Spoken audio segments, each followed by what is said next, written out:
Tired of guessing where to find your Coinbase address? Let's dive into a quick guide on how to find your Coinbase wallet address on both desktop and mobile, ensuring your crypto lands safely where it belongs. First, let's look at the desktop version. Log into your Coinbase account. Once you are logged in, you want to click on Assets to bring up your crypto balances.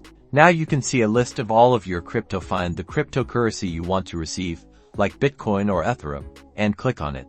On the asset page, you will see a Receive button. Click the Receive button. A window will pop up displaying your wallet address for that specific cryptocurrency. Here's your unique address.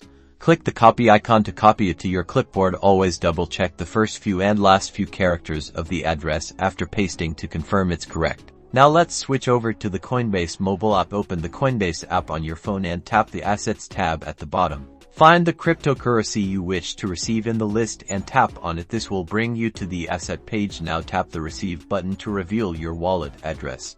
Just like on desktop, a window will appear with your unique address and a QR code. You can copy the address by tapping the copy icon next to it. Remember, each cryptocurrency has a unique address. Sending Bitcoin to an Ethereum address, or vice versa, will result in permanent loss of your funds, so always double check. Now you know how to find your Coinbase addresses, so happy crypto receiving.